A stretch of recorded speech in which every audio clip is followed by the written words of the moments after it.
Everyone, Joseph Varghese here, rulesforsuccess.com. I've got two incredible people, a dynamic power couple on our stage today for our podcast, rulesforsuccess.com. We have Lety and we have Kenji from Semi-Retired MD.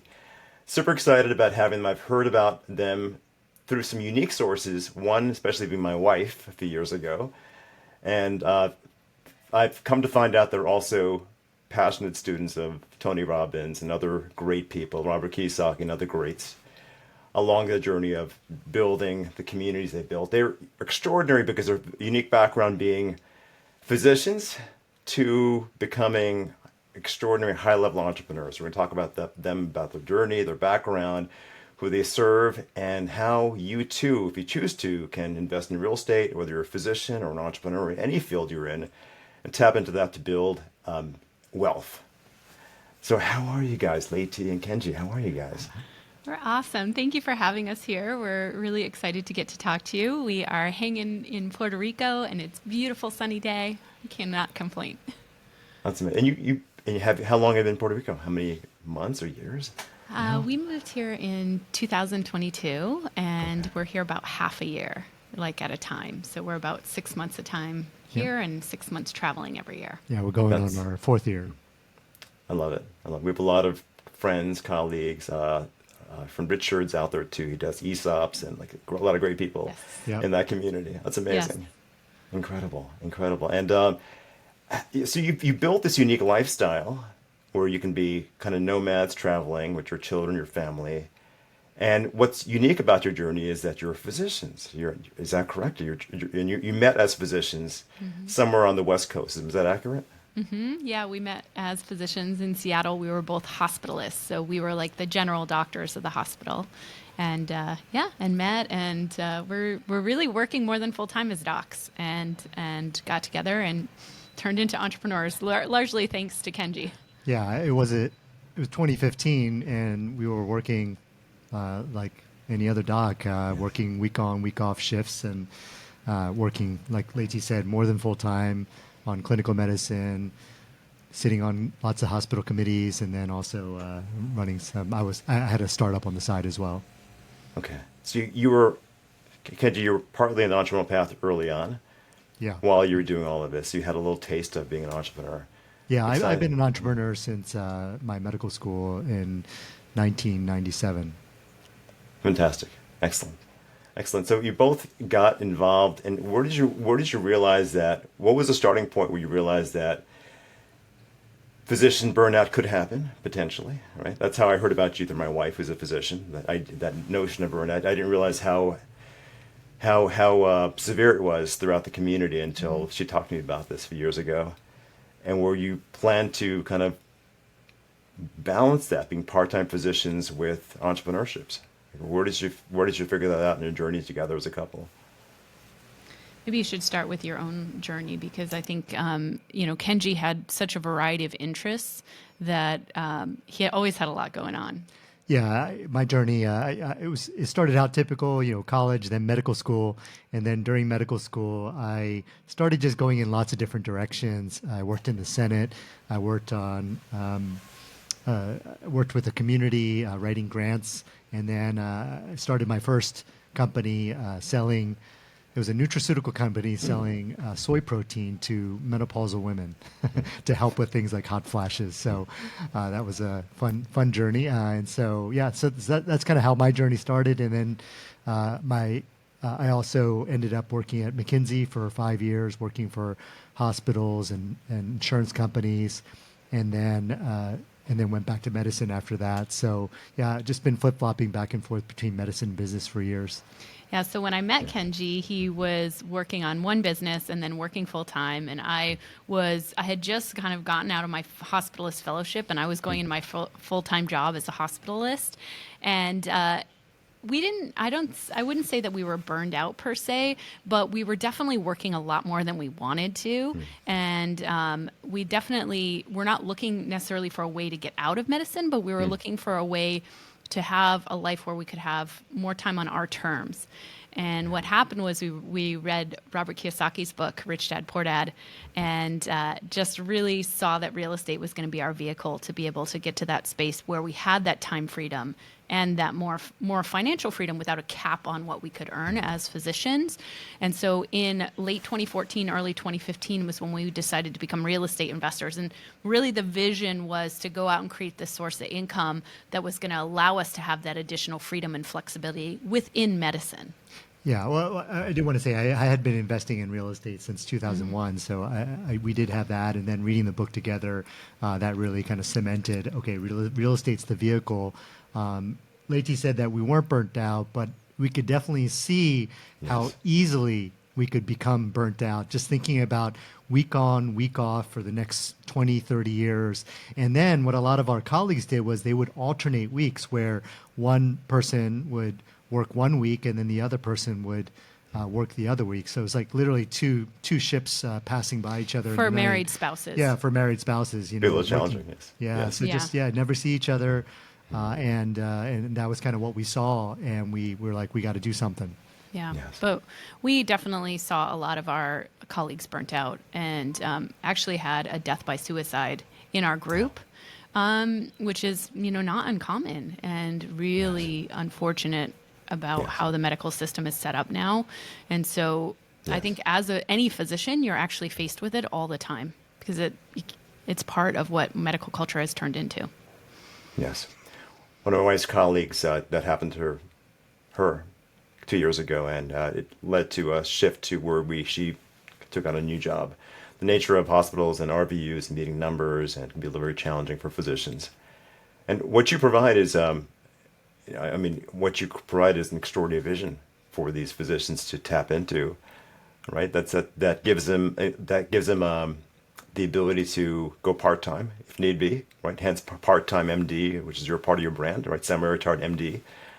How many people have you impacted over the years doing this work, and with your book out too, which came out a couple years ago? Yeah, it's it's really impossible to know exactly. I mean, we can tell you that we have over 20,000 people just in our community, but really, I think one of the most beautiful thing is to see how people impact others. Like. We have students who will go train their contractors on how to invest in real estate or, teach their kids about this. And then their kids get interested in investing in real estate on the side as we have one of our students whose, kids are going into college and they're like, yeah, I'm going to own real estate on the side. So, and then we have one of our students in our current mastermind who is actually getting together women who are more professional women and helping them start to see how real estate can help them create another source of income. So it's like, it's not really just us. It's, of course, we affect people, but the people that we affect make such a difference in other people's lives. And I think that's what I'm most passionate about, is seeing how they carry the torch of helping others. Yeah, generational impact. Yeah, absolutely, generational impact. One of the other things is that our mutual mentor talks about having a compelling future, and I think that's one of the things that we do. Is that, of course, we teach people about real estate, but it's really about giving people that hope that there is something else out there, that it's not just all about RVUs and working those shifts and long hours. There is an alternative where you can continue doing that, but doing it on your terms and having that compelling future, something to be excited about. And even people who don't actually even start a big portfolio of real estate, even just knowing, okay, I know I can make money with real estate if I need to, just knowing that they have that outlet, that possibility, that compelling future, I think is really made a huge difference in people's lives. So, of course, we've had a number of people, thousands of people take our course, but many more have just shifted their mindset and really kind of found that compelling future. And that, like Lety said, that's what makes the biggest difference for us. It's the reason why we do what we do. Mm-hmm. So what does it take to create that mindset shift, right? The identity shift. And I've heard you talk about that mindset shift for you in real estate. Like, I don't know if the word is maven, but you stepped into something on an identity level that allowed you to go even deeper, right? And make it happen. Talk about that, Lety. I'd like to hear it from you. Yeah. So after we read Robert Kiyosaki's book, I don't know where it came from, but I decided I was becoming a real estate baron. That's literally the word I just decided on. And people would say, like, I would go to the hospital, I'd be doing a week of shifts, and people would say, hey, what are you up to on the week, next week? And I'm like, well, I'm becoming a real estate baron. And Kenji was pretty embarrassed. He was like, what are you doing? Like, you're just walking around telling people you're going to become a real estate baron. But, I didn't realize it at the time, but I really took on this identity of building something large, of building something really meaningful. And because of that, it affected how I showed up, and it affected everyone around me. And so I would go, like, for the first time we met our property manager, right? And I walked in and I was like, hey, listen, we're building a big empire here. Like, do you want to be part of this? And at what point are you going to reduce my fees? Like, how many doors when I get to that, are you going to reduce my fees? And so I was forward looking, I was future looking. I was like, this is going to be a relationship where I buy lots of properties. It's not just a one-off. And then the property manager was like, I want to be on board, right? Yeah. And so that made people really get on board with us because I had that vision of where we were going. And a big part of it was that identity and adopting that identity. And adopting an identity, as you know, is just a choice. It's a choice you literally decide to make, and then you just step into it and you live it. And I think one tool that's kind of helpful is if you're struggling with getting the identity right now, using the word becoming, like you're becoming that, or seeing yourself 5 years from now and seeing who you are 5 years from now and using that identity and like living that identity now, but kind of using that as an anchor of sorts. So I think those are the two things that I've discovered, but it's literally just a choice and you just start. Amazing. I love that. Being a real estate baron, stepping into that. And you're absolutely right. People get too attached to their identity being a certain way and not being adaptable to the changing times, opportunities with AI coming, things of that sort. Being able to shift that is really vital. And I think something I heard in the Platt circles and the whole Tony Robbins community is this idea that we rise to the equality of expectations of our peer group or the people around us. So hence, by you declaring that to the property management company, kind of owning that, stepping into that, it sets an expectation at a pretty monumental level. That's awesome. Actually, we named our membership. So after people go through our course, they're in our membership. We named our membership Empire Builders. And I can see some people are uncomfortable with that. They're like, oh, I'm just buying a property or two. Like, I'm not an empire builder. Like, I'm not building an empire. And that is totally okay if you're just going to buy a property or two. Like, there's no problem with that. But like, this is your mini empire. Like, it feels different when you really step into that of like, I'm building something substantial here. Doesn't matter if it's just one or two short-term rentals. Like, this is the future for myself and my kids, and this is me learning to invest. And it creates a different energy and a different level of power, I think. And so that's why we named it Empire Builders. We didn't name it, buy one unit membership site. You know what I mean? Yeah. But I know it makes people nervous. I know along that similar vein, about a year ago, I was in a virtual summit for women, and I was doing a presentation on scaling your real estate portfolio. And they asked me to take out the word scaling because they said it's gonna make people feel overwhelmed and like they're not gonna feel good when they see that word. You really need to make it smaller.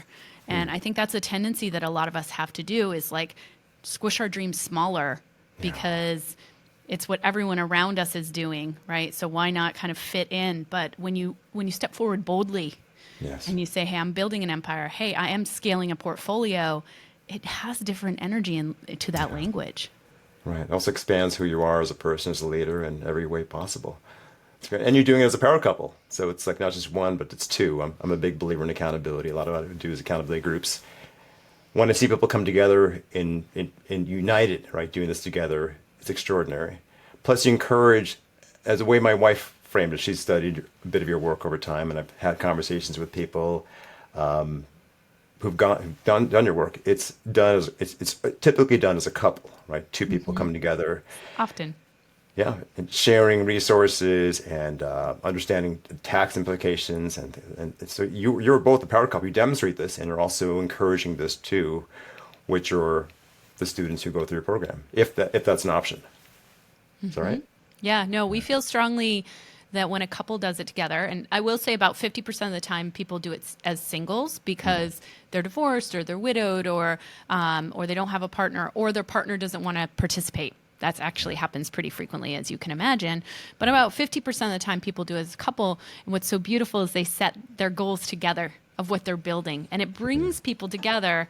So many people have told us that their relationship gets better when they set that shared vision of what they want in the future and they're building together alongside each other. So I think it's really important for couples to have that compelling future, like Kenji was talking about, that you share together. It can be real estate, it can be something else, but it does have a tendency to bring people together.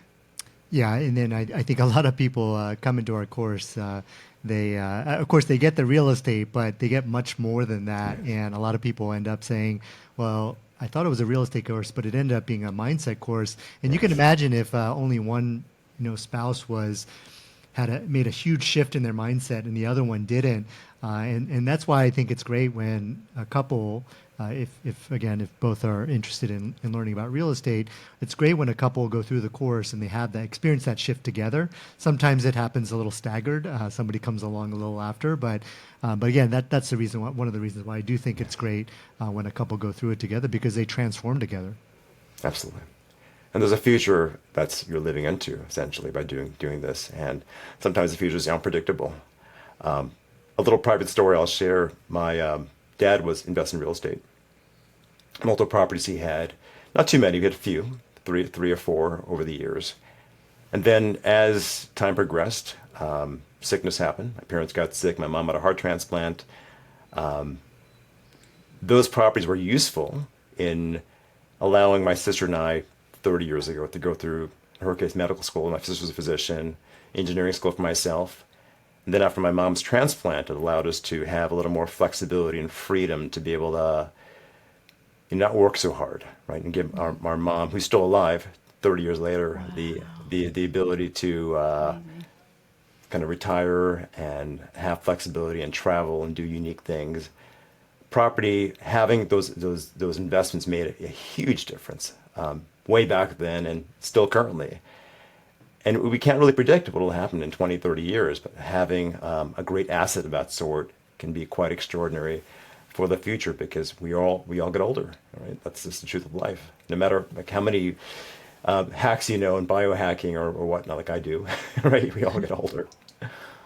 That's great. And you've got other ventures too related to this. Is that correct? I know, Lety, you've also started something recently to support, empower female entrepreneurs. Is that correct? Yeah, our passion is really helping doctors live lives they love. That's what it's all about for us, and to dream again. And so our other businesses really draw out of that. So we have Fast Fire Capital, which helps people be passive investors, because we know not everybody wants to be an active investor. When you own your own real estate, that is going to give you the potential for the highest returns, for sure. And so we're most passionate about that, but we know that not everyone's going to want to do that. So that's why we have Fast Fire Capital. And then we also I have recently started BRA, which is to help female entrepreneurs build and scale businesses boldly. And the idea is that female entrepreneurs are about 40% of the population right now, but they only make 6% of the revenues. And it's not because they're, less hardworking or because they're less talented or any of that. It's, again, I think a lot of it is the cultural pieces and the ways we've all been raised. And there's no reason that shouldn't be 50-50 or, more. So I really want to be part of the difference of allowing more female entrepreneurs to be able to build these businesses that have a lot more profits and really change the world, because I think entrepreneurs in general have the ability to make such a big difference in the world when we have successful businesses that create those profits that we can put into causes that we love and contribute in ways that we want and have bigger impact, especially if our businesses are purpose-driven. And so that's really what BRA is about, is helping more women have that opportunity to have successful businesses. Wow, that's very inspiring. And then we do have another brand called Tycoon, which is aimed at high-income earners. And really, high-income earners, lawyers, engineers, they have very, very similar educational backgrounds, income levels, and also burnout and all the same types of things that doctors experience. And so we wanted to really have a platform for them as well to support them in their journeys. And so it's another brand that we're building out as well. Incredible. What are some habits you embrace on a regular basis to keep like all this going, right? So you've got multiple businesses. I'm sure you use different tools. We talked before about I know you hire virtual assistants. You've got a team of people around you. Leverage is a big part of all of this, right? When couples come together and they invest together, they're embracing leverage together and maybe hiring out in some cases. What are some practices you do to keep all this going? Well, you are a Keith Cunningham follower, like we are too. I'm such a fan of Keith, and he always says the price of entrepreneurial success is structure and leverage, right? So it's systems, processes, that's the structure, and the leverage is hiring. And so, yeah, we've grown a lot over the years in learning how to run businesses. I remember when I first sat in my first Keith board, and at that point, Semi-Retired MD was already a multi-million-dollar business, but I had so much imposter syndrome in terms of being a doctor and saying, like, I don't know how to run a business. I'm not a CEO. I like have no business background, and I had all these ideas about how limited I was as a CEO. So boy, to start from that and to have had this experience of growing Semi-Retired MD over now 6-7 years, it's pretty awesome. So yeah, structure and leverage definitely. Focus, knowing what is the one most important thing. I was lucky enough to sit in on a Lions, so Tony Robbins Lions forum this week with Dr. Benjamin Hardy, talking about his new book on scaling. And oh gosh, it was so good. I'm really excited to read it. And he was just really talking about focus and having only one primary focus, not having 15 things you're doing at once. And I have to say, I've been one of those people that often has 15 things going at once, but I think that focus is more and more important, especially as your businesses grow, just really knowing the most important thing. You can't forget mindset, right? So a lot of the mindset tools. And I think that the way I like to think about it is like, if you're pushing yourself, if you're challenging yourself to do new things and things that scare you, then you're going to have to turn to that mindset. Because there's going to be a lot of fear of the unknown, fear that I'm not enough, right? And so overcoming all that, pushing through that, having the courage, right, to keep going, it requires a lot of mindset. And so that's the one nice thing about us is that we have each other. We also have our community too. So we do a lot of work with our community. We take a huge group to UPW every year, and we're we've done that the last couple of years. We'll do that this year as well. And so that's been really great. We teach mindset as well, and so that kind of keeps us accountable to the principles. And so, and then just like a morning routine, priming, those types of things, just to kind of stay sharp on it. So I think those are all some things that we do from a mindset perspective that's really helped us on our journey. I want to add one more thing.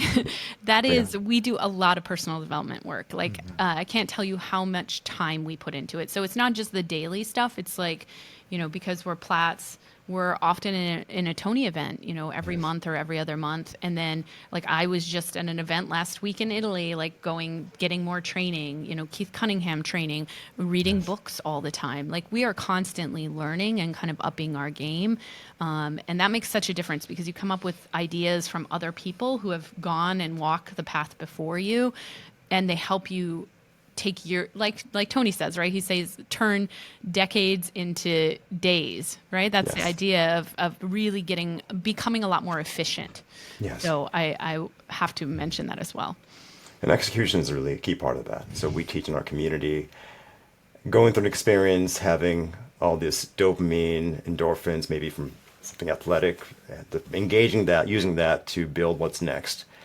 And that's something I hear that's very unique about you, both of you. You embrace that, you build on that, you hold each other accountable as a couple to execute even more, launch more vehicles. And there's now this even greater expectation in all these people you're serving, right, from all the different levels, like high-level entrepreneurs, you mentioned the lawyers, the different leaders that you're serving, who expect you now to hold the space, essentially, for them to like thrive in what they're doing. That's great. Yeah. Any evening routines you have? So you mentioned the morning routines, Kenji. You mentioned a few people's things, priming. And I love priming.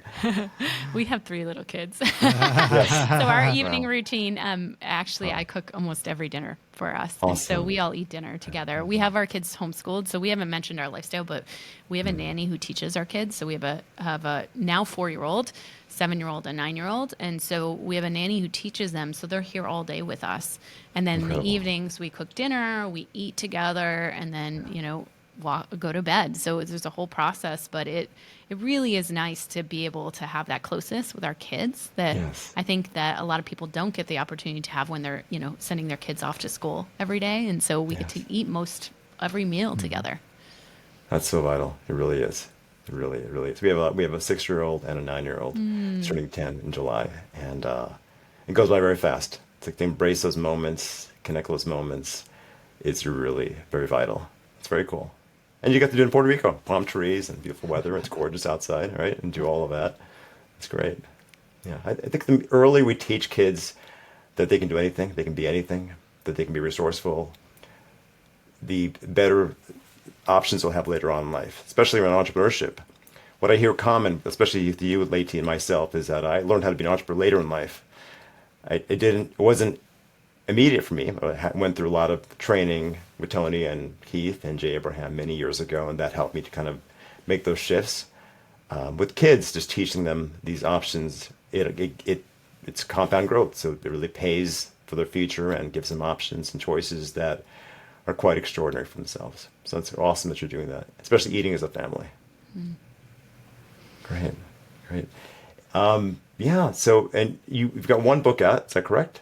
Yeah, And is yeah. yeah. Yeah, it's called Life on Your Terms, and I wrote it as a fable. So Patrick Lencioni, I love Yes. his books. I love all of them, and they're all written as fables. And so we got really inspired by that, and wrote it as kind of a story of 2 couples. One kind of goes the traditional route and just, works all the time, saves in their 401k, kind of does what goes and buys the house that everyone thinks they should buy and kind of goes along that path.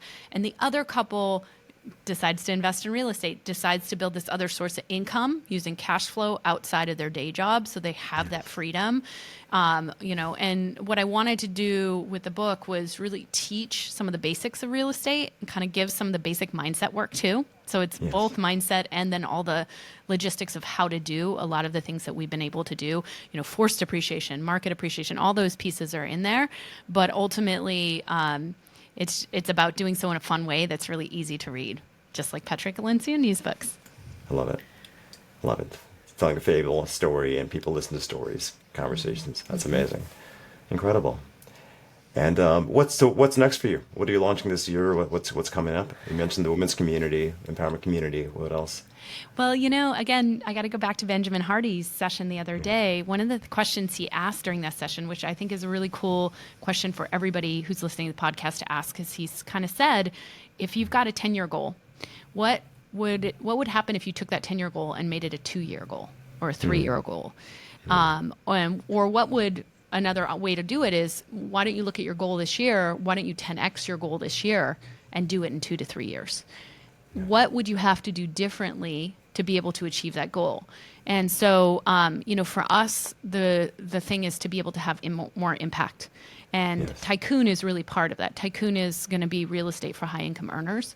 We're going to call them HIT, high income taxpayers. I love it. Because, taxes are such a motivator for all of us. We were paying a ton in taxes before we discovered real estate. HIT also references, their target, right? For the IRS. For taxes, right? So they're talking about eliminating income taxes for people making, less than $200,000. So, clearly a high income earner, high income taxpayer, they are a target. So it's just another, So it's absolutely critical for, I think, high income taxpayers to figure out some strategies to lower their taxes. Yeah. So, we're very passionate about helping physicians, and our community right now is about 80% physicians at semi-retired MD. But we really want to be able to make a bigger difference for those professionals who, went like the doctors to all these years of school, came out, they're working all the time, they're sacrificing themselves and their families to work, and they're just feeling like, oh my gosh, is this it? Isn't there a better way? and feeling trapped, right? Like they have no Yes. other choices, that they have no control, and they're kind of on this bus that's just going to go for 25 years, and then eventually they're going to get to retirement someday. And so to give them and to show them that there's another option, and it allows for much greater impact, because in the US, for high income earners, there's actually 137 million families. It's actually quite substantial. There's 1 million doctors. So it allows us to have a greater reach and help more people to be able to have, again, live a life they love, build a life that they love, where they can dream again about what is possible and how they actually want to live life instead of just doing what everyone else is doing. I love it. Amazing. I was in a mastermind about 15 years ago, and the person leading it called us the heavy hitters. And the hit stands for having it all. Somehow that it landed in that. So like, having it all was what we were playing for in that community. Very It's cool. incredible.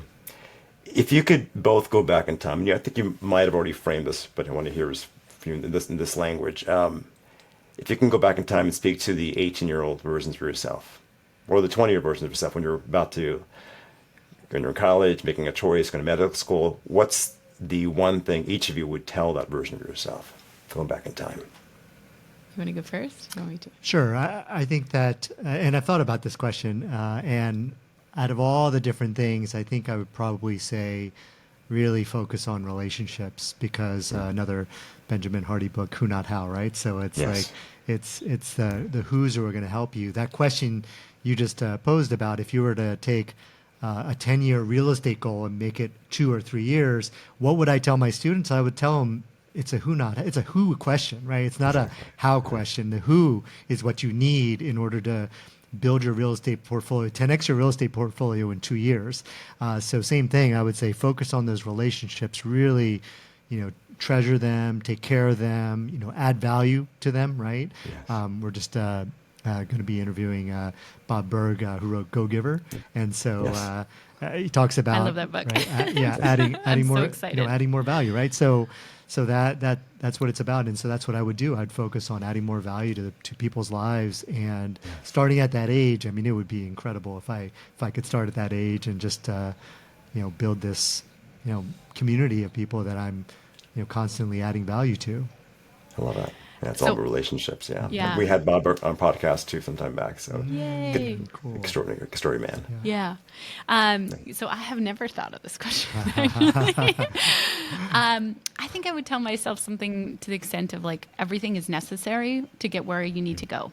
It's just an acceptance of the difficult times and the challenges and the times where things didn't go the way you thought they should go, but that it actually needed to go that way to end up where you were. Because I think a lot of people ask us, like, are you glad you were a doctor? Like, would you ever change that? And like, the answer always is no, absolutely not. It was necessary. And there were some beautiful things about being an active practicing clinician in the hospital, some things that allowed me to become who I am today. And without understanding physicians, we wouldn't be able to deliver a course and care for them to the level that we do. So every single step is necessary. I just got asked recently on a podcast, like, what would you change about the past, or what would you change right now to make things better and easier? And I was like, nothing, because everything's necessary to make me be able to grow into the person I need to be. It's the life happening for you, right? That's the Tony Robbins way of saying it. And so I think I would just kind of reassure myself that everything is absolutely necessary, even the challenges, even the things that are problems, even the things that are hard. Very well said. Yeah, life's happening for you. I completely embrace that. It's like my wife about this, and like my wife and I are both comic book lovers. We both had that in common as kids, and the whole Marvel universe, the whole about time travel back and forth. And we joke around that if anything changed in the past, we wouldn't have the kids we have now. If any variable, things shifted. And so just embracing that everything happens for a reason, right? Life's happening for us. And we have the ability to choose now in the present where we're going to go from here on. And having a vision, as you mentioned, Kenji, is very vital. Without a vision, man perishes or woman perishes. And it's so amazing that you're both able to teach and inspire your students to do that, especially physicians who are trained in the system who may not necessarily understand what it means to be an entrepreneur. And if physicians are intelligent, right? There is a way to see the bigger picture, to see a way they can create more impact, right? By having more money, more cash flow, being able to serve a wider audience, maybe even do some unique things on the side. You mentioned there's another friend of mine, a client of mine, Power Team that we lead. She's got an art studio, as an example. But there are other things that we can do if we're willing to step out the box to create more impact in the world or align with our why. Yeah. What's your why? I know you probably framed this already. I know it's about helping physicians. Have you framed your why in any way that you'd like to share, either of you? I think for us, we love to see the transformation. That's really what fills us up. It's so fulfilling to see people. Just all we do is provide information, give them a community of people thinking differently, and they then do the work of transforming their lives. And it's the most beautiful thing to see them happy and proud and just, joyful in a way that you don't necessarily see in the day-to-day with people. And so that's for me what fills me up is seeing people do this themselves and seeing their transformation and the way that they start to believe anything's possible for them and the way that impacts everybody else down the road. Yes. Yeah, I think similar, it'd be, helping people live life on their terms and living lives they love. That's our mission statement for our company. So, that's really why we do this. I mean, we love doing what we do, and it doesn't. As a result, it doesn't feel like work. And we work harder now than we did as doctors, I think. So but again, it's because there's just such a strong passion behind what we do. So, and it's really filling. It is. It really is. You got a big why. It's very inspiring.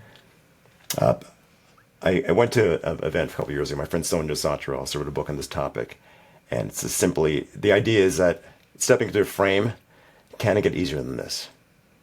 Right? For all the complex things we're working on, the work, med school, all of that, it's embracing that difficulties is a choice, right? But if we embrace and step into a frame or even an affirmation, affirm to ourselves that this is easy, life oftentimes fulfills that frame, that mindset where focus goes, energy flows.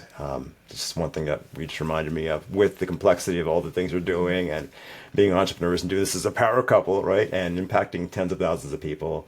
For a lot of your students, I'm sure they would want to hear that it can be easy if they choose it to be. And it's about being resourceful. It's about having community. It's about having a framework. As an engineer, I love frameworks. You have an extraordinary framework with semi-retired MD. And we really encourage our audience watching this to check it out. Check you guys out. Thank you. Any final words as we close out our podcast? Gosh, I feel like people get so much great mindset training already from listening to you and being in your orbit. So usually it's a mindset stuff that we share at the end. You sound like you have something to say. You can go. I'll think about it. I've got a question. How do you hold each other accountable? So I'm passionate about accountability. Oh gosh, the community I have is about accountability. It's about keeping the game in front of you. How do you, as a couple, with all the different levels of projects, you've got this whole new community of hitters coming forward.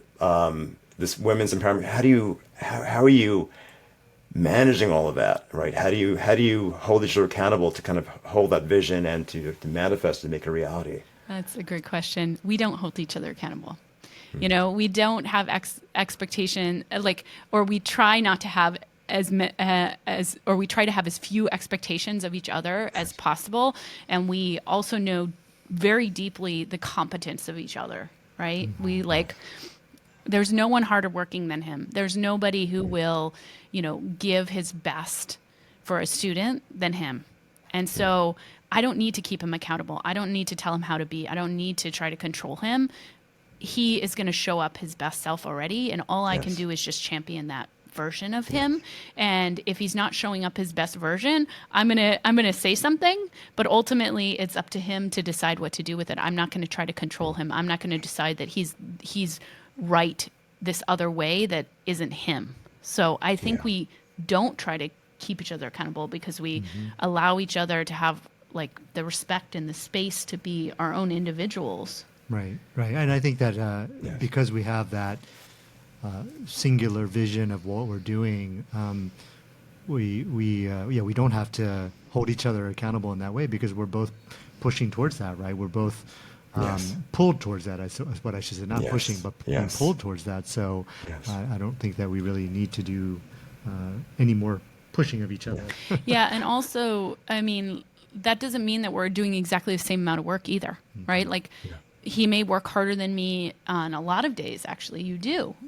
Most of the time, he's working harder than I am, but he's not sitting there judging me about how much I'm doing. I'm doing the amount that I want to do, and Yes. he trusts. I think trusts my pull to want to serve, and that I'm going to show up for my community, and so it really. I don't think that that's.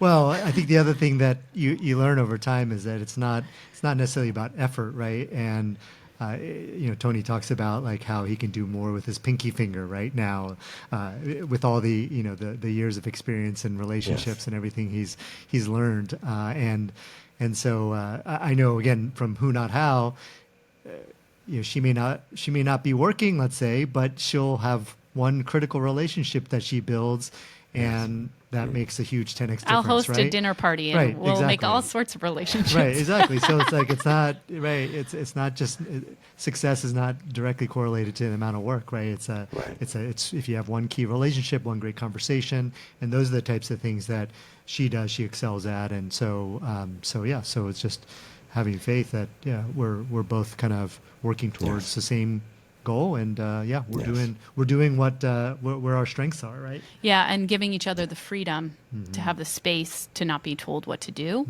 Yes. And we also give each other the space to like go on, guys trips or girls trips. Like last weekend, I was in Italy for a week with some of my girlfriends doing a energy mastermind for a week, right? And we Yes. make the space for each other to do that, and we don't like second guess, is this valuable or should you be doing this? Like we just, Yes. yeah. I think it's very vital. One of the things I learned from Dan Sullivan's work, and Ben Hardy talks about this too, and some of the work at 10x is easier than 2x, is taking time off, disconnect. We go to 10x or relaxation. I started taking Tuesdays off as an example, and that's been quite extraordinary. Just playing more, and sometimes we do that, and talk about Keith Cunningham before, critical thinking. You start seeing things you probably wouldn't see from being disconnected from all the noise that's out there. Right, and so I hear you're both actively doing that, and I know it's also part of the Platt group too, that whole Lions community, this taking time off, disconnecting, being in a peer group where you're inspired continually to think more critically and expansively on the things that are building.